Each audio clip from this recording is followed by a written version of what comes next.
जय हिंद साथियों, आप सभी का स्वागत करता हूं आप सभी के अपने चैनल टारगेट सिलेक्शन में। साथियों, आज की इस वीडियो में हम बेसिक क्वेश्चंस देखेंगे और इन बेसिक क्वेश्चन से संबंधित जो कुछ जानकारी बनती है वो भी साथियों यहां पर हम लोग देखेंगे। तो अगर आपने साथियों इस वीडियो में एंट्री की है तो आप चेक करिएगा कि क्या क्वेश्चंस में से लगभग साथियों में टॉप लेवल के 33 क्वेश्चन आपको यहां पर कराने वाला हूं। इन टॉप 33 क्वेश्चंस में से कितना स्कोर साथियों आपका बनता है, एक बार आप लोग जरूर चेक करके कमेंट सेक्शन में साथियों बताइएगा। तो क्लास आपकी शुरू हो चुकी है एसएससी जीडी के लिए, आपकी बहुत इंपॉर्टेंट क्लास है।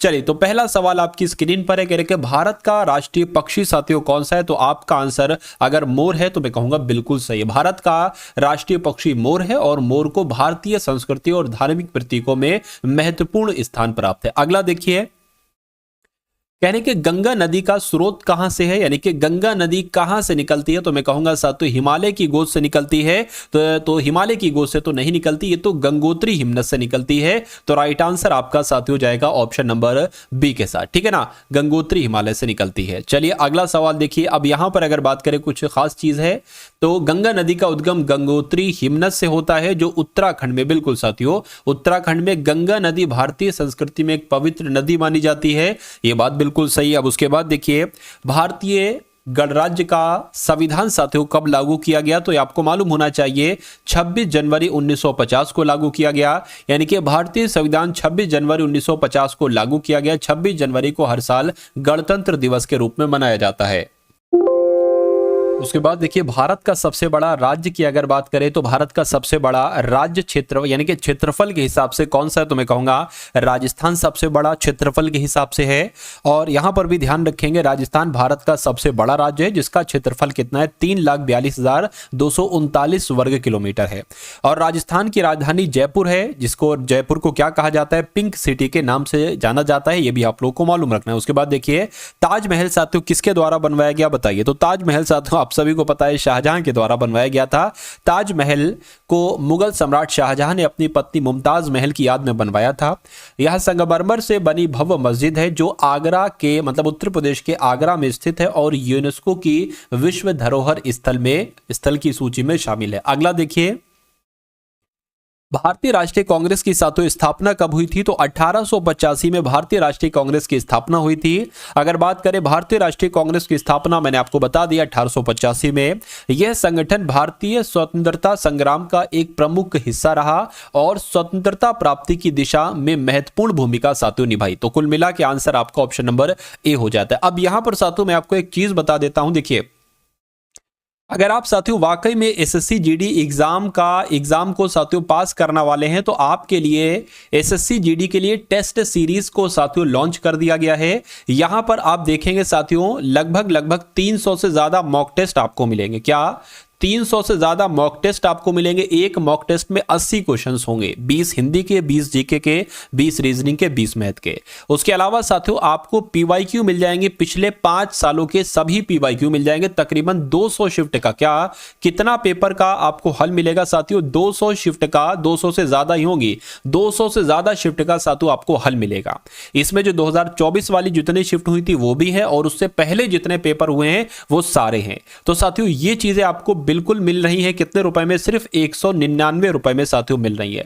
मैं कहूंगा 1 साल की, इसमें 1 साल की आपकी वैलिडिटी रहेगी, ठीक है ना। तो ये चीज आप कैसे ले सकते हैं साथियों, डिस्क्रिप्शन में लिंक है टारगेट सिलेक्शन एप्लीकेशन का, वहां से जाकर आप उसको ले लीजिए। और डायरेक्ट लिंक भी मैंने दे रखा है प्ले स्टोर से जाकर आप टारगेट सिलेक्शन सर्च करेंगे तो येलो लोगो वाला आप एप्लीकेशन को डाउनलोड कर लेंगे और वहां से जाकर साथियों आप इसको ले सकते हैं बहुत आराम से और अपनी तैयारी को साथियों मजबूत कर सकते हैं। क्योंकि मेरा मानना है साथियों कि ये जो पीवाईक्यू है ना, देखिए एग्जामिनर अब 200 क्वेश्चन, 200 शिफ्ट हैं और 80 क्वेश्चन है मान लीजिए। तो मैं कहूँ कितने, 8 दूना 16, यानी कि 16,000 क्वेश्चन ऑलरेडी एग्जामिनर्स बना चुके हैं। तो क्या अब इनको और जरूरत है बनाने की, 16,000 क्वेश्चंस बना चुके हैं। तो मैं कहूंगा साथियों यहां से तकरीबन कुछ नहीं 50% तो यहां से कंटेंट आपका आ जाएगा, क्वेश्चन डिक्टो आ जाएंगे। बाकी रही सही कसर साथियों ये, अगर कोई जितने मॉक टेस्ट हैं यहां सब तो नहीं लगा पाएंगे, हाँ जितने भी अगर आप लगा लेते हैं तो आपके लिए वो इनफ रहेंगे। उसके अलावा जब आप 199 का लेंगे, उसके अलावा जो आगामी एग्जाम है एनटीपीसी हो गया, मतलब रेलवे का कोई भी साथियों एग्जाम है, रेलवे का कोई भी एग्जाम है ठीक है, SSCGD है, मतलब सारे एग्जाम के आपको PYQ मिल जाएंगे और सारे एग्जाम के आपको साथियों मॉक टेस्ट मिल जाएंगे। उसमें आप देख सकते हैं कितनी आपकी रैंक रही है। तो इसको साथियों जरूर लीजिएगा। कैसे लेना है मैंने आपको तरीका यहां पर बता दिया। अब साथियों हम लोग बात कर लेते हैं इस क्वेश्चन की, यानी कि चंद्रमा पर पहला मानव कदम साथियों किसने रखा, यानी कि चंद्रमा पर सबसे पहले कौन गए थे, तो नील आर्मस्ट्रांग गए थे। आंसर आपका ऑप्शन नंबर बी हो जाएगा। देखिए नील आर्मस्ट्रांग ने 20 जुलाई 1969 को चंद्रमा पर पहला कदम रखा। यह अभियान अपोलो 11 मिशन का हिस्सा था जिसे नासा द्वारा संचालित किया गया था। अगला सवाल आपकी स्क्रीन पर देखिए साथियों इस सवाल को और फटाफट आप लोग बता दीजिए आंसर क्या होगा। देखिए यानी कि विश्व का सबसे बड़ा महासागर कौन सा है, तो आपको मालूम होना चाहिए विश्व का सबसे बड़ा महासागर प्रशांत महासागर है। आंसर आपका डी के साथ जाएगा। और प्रशांत महासागर विश्व का सबसे बड़ा महासागर, इसका क्षेत्रफल कितने मिलियन वर्ग किलोमीटर है, तो 168 मिलियन वर्ग किलोमीटर इसका क्षेत्रफल है। और यह महासागर पृथ्वी की लगभग 1/3 जलमंडल को कवर करता है। यह भी बहुत इंपॉर्टेंट फैक्ट है। उसके बाद देखिए भारत की सबसे लंबी नदी की अगर बात करें तो साथियों गंगा नदी क्या है, यह भारत की सबसे लंबी नदी है। चलिए महत्वपूर्ण तथ्यों की अगर बात करें तो गंगा नदी भारत की सबसे लंबी नदी है जो लगभग 2525 किलोमीटर तक बहती है। यह नदी हिमालय से निकलकर बंगाल की खाड़ी में गिरती है और भारतीय संस्कृति में इसका विशेष महत्व है। चलिए भाई अब उसके बाद देखिए भारतीय रिजर्व बैंक यानी कि RBI की स्थापना कब हुई थी बताइए। चलिए तो 1935 अगर आपका जवाब है तो मैं कहूंगा आपका जवाब यहां पर बिल्कुल सही हो जाता है। 1935 में RBI की स्थापना की गई थी। उसके बाद देखिए भारतीय रिजर्व बैंक की स्थापना 1 अप्रैल 1935 को हुई थी। बिल्कुल यह है, यानी कि RBI भारत का केंद्रीय बैंक है जो मुद्रा नीति और बैंकिंग प्रणाली का संचालन करता है। यह बात भी बिल्कुल सही है। उसके बाद देखिए साथियों भारत का सबसे छोटा राज्य आपसे यहां पर पूछा जा रहा है तो मैं कहूंगा सबसे छोटा राज्य कौन सा है, गोवा है। गोवा आपका बिल्कुल करेक्ट आंसर है। देखिए गोवा भारत का सबसे छोटा राज्य है जिसका क्षेत्रफल कितना है, 3702 वर्ग किलोमीटर है। गोवा राज्य की राजधानी क्या है, पणजी है और यह पर्यटन स्थल के रूप में प्रसिद्ध है। चलिए अगला सवाल देखिए, यानी कि सबसे बड़ा महासागर की गहराई, यानी कि सबसे बड़े महासागर की गहराई के बारे में आपसे यहां पर पूछा जा रहा है, बताइए। चलिए मतलब गहराई क्या है ये तो नहीं है, लेकिन ये यहां पर पूछा गया भारत का सबसे बड़ी महासागर कौन सा है। सबसे बड़ा महासागर की अगर बात करें तो मारियाना गर्त है। मारियाना गर्त आपका राइट आंसर होगा। लेकिन मारियाना गर्त महासागर की एक तरीके से बात करें सबसे गहरी जगह है जिसकी गहराई कितनी है, तो 11,034 मीटर है। ये आपको यहां से जानकारी मिल गई। यह गर्त प्रशांत महासागर में स्थित है और इसका नाम मारियाना द्वीप समूह के नाम पर रखा गया है। ये चीजें आपको मालूम होना चाहिए। अगला देखिए, यानी कि भारतीय संविधान में कुल कितनी धाराएं हैं, तो भारतीय संविधान में साथियों कुल कितनी धाराएं हैं, तो मैं कहूंगा 395 आपका यहां पर राइट आंसर हो जाएगा। भारतीय संविधान में कुल 395 धाराएं हैं जो 22 भागों में विभाजित है। संविधान को 26 जनवरी 1950 को लागू किया गया था और इसमें समय समय पर कई संशोधन किए गए हैं। चलिए अगला देखिए, यानी कि भारतीय संविधान की दोनों सदनों का संयुक्त सत्र किसमें आयोजित किया जाता है, तो साथियों मैं कहूंगा बजट सत्र में आयोजित किया जाता है। राइट आंसर आपका ऑप्शन नंबर बी हो जाता है। भारतीय संसद के दोनों सदनों का संयुक्त सत्र आमतौर पर बजट सत्र में होता है। इस सत्र में राष्ट्रपति भारतीय संसद को संबोधित करते हैं और राष्ट्रीय बजट प्रस्तुत करते हैं। चलिए तो आंसर आपका बी हो जाता है। अगला सवाल देखिए, कहेंगे विश्व का सबसे बड़ा लोकतंत्र साथियों कौन सा है, बताइए। तो विश्व का सबसे बड़ा लोकतंत्र कौन सा है, मैं कहूंगा भारत का लोकतंत्र विश्व का सबसे बड़ा लोकतंत्र है। महत्वपूर्ण तथ्य देखिए, भारत विश्व का सबसे बड़ा लोकतंत्र है जिसमें 140 करोड़ से अधिक नागरिक हैं। बिल्कुल भारत में हर साल में आम चुनाव होते हैं जो दुनिया में सबसे बड़े आम चुनाव कहलाए जाते हैं। अगला सवाल आपकी स्क्रीन पर साथियों देखिए और बताइए आपका राइट आंसर क्या हो सकता है। कह रहे कि किसे सूर्य का पुत्र कहा जाता है, तो सूर्य का पुत्र साथियों किसे कहा जाता है, मंगल को सूर्य का पुत्र कहा जाता है। ये आपको मालूम होना चाहिए। मंगल ग्रह को सूर्य का पुत्र कहा जाता है क्योंकि यह सूर्य के सबसे नजदीक ग्रहों में से एक है। मंगल पर पाए जाने वाले लाल रंग के कारण इसे लाल ग्रह भी कहा जाता है। चलिए भाई अगला सवाल देख लेते हैं। यानी कि कौन सा ग्रह सबसे बड़ा है, तो कौन सा ग्रह साथियों सबसे बड़ा है, मैं कहूंगा बृहस्पति ग्रह सबसे बड़ा है। ये आपको मालूम होना चाहिए। बृहस्पति सौर मंडल का सबसे बड़ा ग्रह है और इसका व्यास कितना है, 1,42,984 किलोमीटर है। बृहस्पति को गैस ज्वाइंट भी कहा जाता है, ये इंपॉर्टेंट चीज है, गैस ज्वाइंट भी कहा जाता है बृहस्पति को, क्योंकि यह गैसों से बना हुआ है और खास तौर पर हाइड्रोजन और हीलियम से बना हुआ है। अब अगला सवाल देखिए आपकी स्क्रीन पर है, कहने के भारत के स्वतंत्रता संग्राम के पहले युद्ध को क्या कहा जाता था। तो इसको साथियों क्या कहा जाता था, 1857 का स्वतंत्रता संग्राम कहा जाता था, यह आपको मालूम होना चाहिए। अब अगला देखिए, विश्व की सबसे लंबी नदी कौन सी है। तो विश्व की सबसे लंबी नदी की जब हम बात करते हैं तो गंगा नदी है, कौन सी है साथियों बताइए। गंगा नदी, ये तो भारत की है भाई, ठीक है। तो नील नदी जिनका भी साथियों आंसर है, मैं कहूंगा आंसर आपका बिल्कुल करेक्ट हो जाता है। अमेजन नदी जो दक्षिण भारत में बहती है, जो दुनिया की सबसे, ठीक है, सबसे लंबी नदी है, ठीक है। अमेजन नदी तो नहीं है, अमेजन नदी तो यहां पर नहीं है साथियों, चलिए कोई दिक्कत नहीं है, ठीक है। चलिए तो अगला सवाल देखिए साथियों आपकी स्क्रीन पर है और बताइए इसका सही जवाब क्या होगा। देखिए कह रहे हैं कि पिरामिड किस देश में स्थित है। तो पिरामिड की अगर बात करें, ये साथियों मिस्र में स्थित हैं। ये कहां पर स्थित हैं, ये मिस्र में स्थित हैं। उसके बाद देखिए भारत के राष्ट्रपति कौन थे। तो भारत के राष्ट्रपति साथियों डॉक्टर राजेंद्र प्रसाद थे, यानी कि पहले राष्ट्रपति की बात चल रही है। डॉक्टर राजेंद्र प्रसाद भारत के पहले राष्ट्रपति थे और 1950 से 1962 तक 2 बार राष्ट्रपति के पद पर शपथ ली उन्होंने। उन्हें ईमानदारी, बौद्धिक क्षमता और भारतीय स्वतंत्रता संग्राम में योगदान के लिए याद किया जाता है। अगला सवाल देखिए, सत्याग्रह का सिद्धांत किसने दिया था। तो सत्याग्रह का सिद्धांत की अगर बात करते हैं तो महात्मा गांधी जी के द्वारा ही सत्याग्रह का सिद्धांत दिया गया था। ये क्वेश्चन इंपॉर्टेंट है, आपके एग्जाम में आएगा। साथियों अगर आपने अभी तक इस वीडियो को लाइक नहीं किया है तो रिक्वेस्ट है आपसे, वीडियो को लाइक कर दीजिए और चैनल पर अगर आप लोग नए हैं तो चैनल को भी आप लोग तुरंत सब्सक्राइब करके बेल आइकन पर क्लिक कर दीजिए, ठीक है ना। और टारगेट सिलेक्शन नाम की एप्लीकेशन को जरूर साथियों इंस्टॉल कर लेना, वहां से टेस्ट सीरीज को आप जरूर परचेज कर लेना।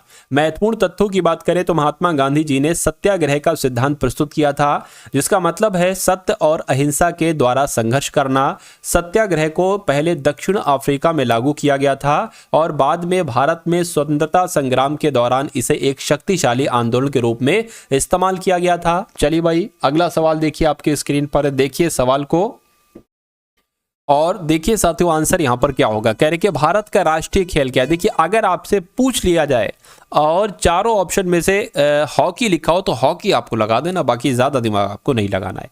भारत का राष्ट्रीय खेल हॉकी है, चलिए कोई दिक्कत नहीं। भारत ने 8 ओलंपिक स्वर्ण पदक हॉकी में जीते हैं। भारत हॉकी टीम को अपनी ऐतिहासिक सफलता और ख्याति में दुनिया भर में सराहा जाता है। अगला सवाल देखिए, संयुक्त राष्ट्र महासभा का मुख्यालय कहां पर है बताइए।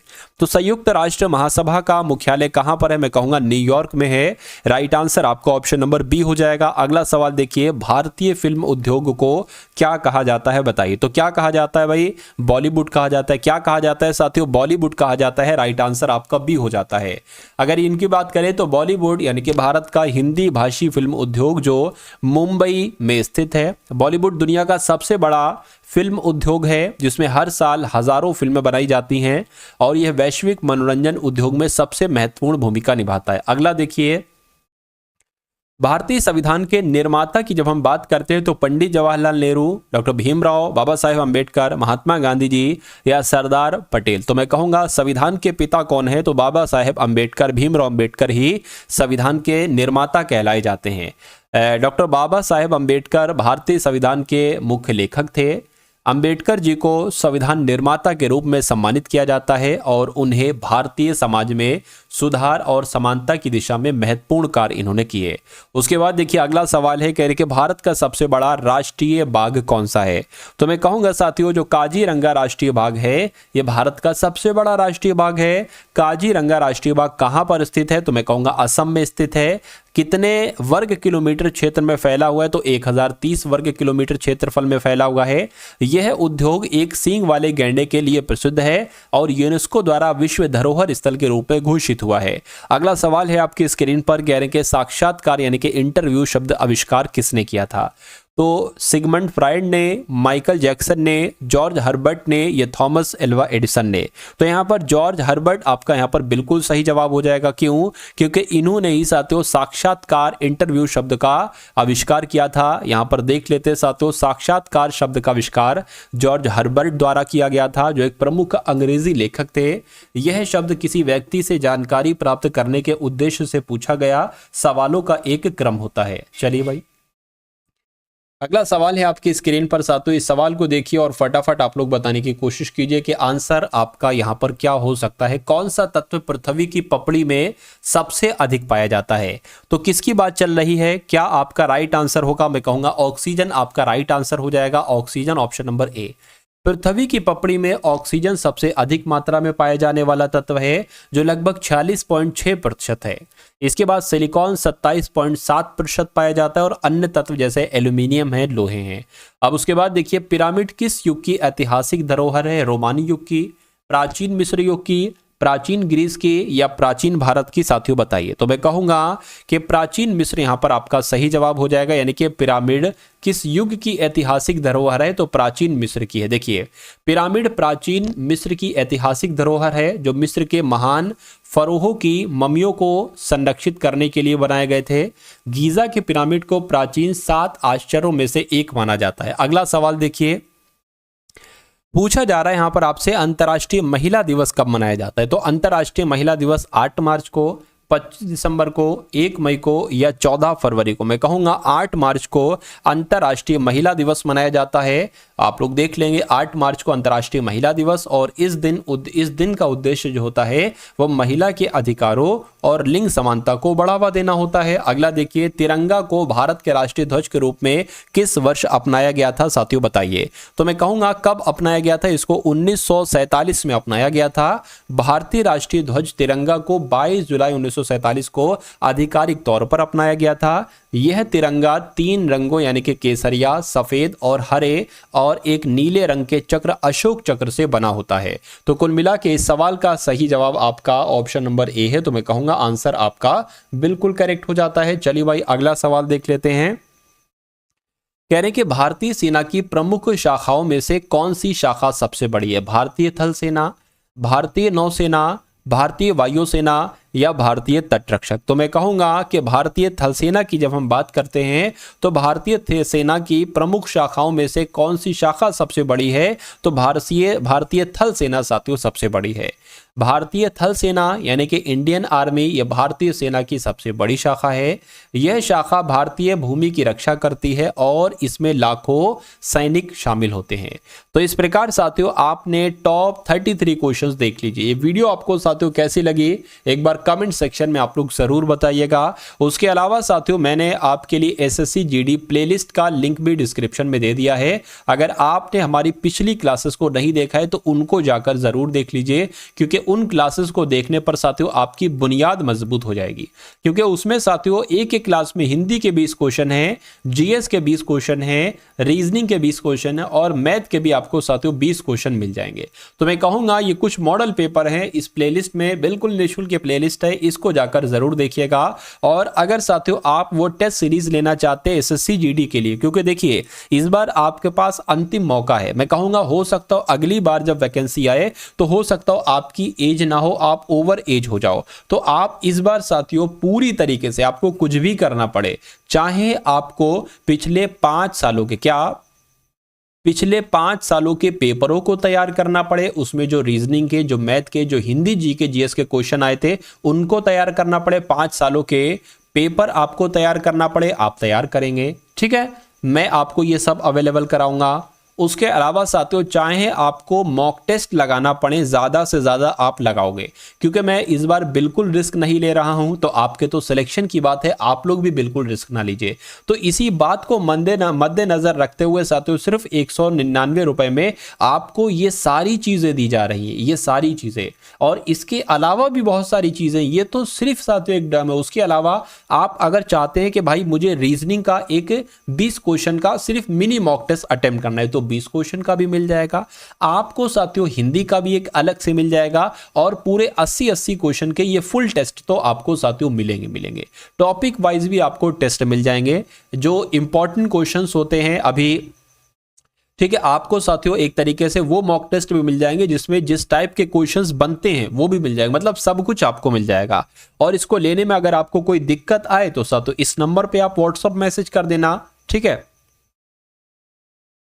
ठीक, ये टीम का नंबर है, इस पर आप जब व्हाट्सएप मैसेज करेंगे तो आपकी दिक्कत होगी तो वहीं सॉल्व कर दी जाएगी, वरना दूसरे नंबर से आपको कॉल वगैरह कर ली जाएगी। चलिए, तो ये सारी चीजें साथियों थी, ये सारी चीजें मैंने आपको यहां पर बता दी। अब आपके ऊपर है, अगर आप सिलेक्शन लेना चाहते हैं तो काम करेंगे, नहीं लेना चाहते हैं तो साथियों जैसे और लोग पढ़ लें, लाखों लोग पढ़ लें, इसके लिए तो लाखों लोग फॉर्म डालते हैं, लेकिन सिलेक्शन उन्हीं 39,000 बच्चों का होगा जो पीवाई के ऊपर मेहनत करेंगे, जो एक्सपेक्टेड क्वेश्चन पर साथियों मेहनत करेंगे और जो टारगेट सिलेक्शन की क्लासेस को रेगुलरली लेते रहेंगे। क्योंकि अब सिलेक्शन इतना आसान नहीं, अब आपको ज्यादा से ज्यादा पढ़ना है। मैं कहूंगा वैकेंसी भरपूर है, अगर अच्छे से मेहनत कर लेते हैं तो सिलेक्शन आपका हो जाएगा, कोई दिक्कत कोई परेशानी नहीं है। ऐसा भी नहीं है कि भाई बहुत कठिन है और ऐसा भी नहीं है कि बहुत आसान है। बहुत आसान समझोगे तो पीछे रह जाओगे, बहुत कठिन समझोगे तो मेहनत भी नहीं कर पाओगे, क्योंकि जब आप किसी चीज को कठिन मान लेते हो तो वो आपके लिए कठिन हो जाती है और फिर आप उसके लिए एफर्ट कर ही नहीं पाते हो। चलिए, तो मिलते हैं हम सभी लोग आने वाली वीडियो में। जय हिंद साथियों।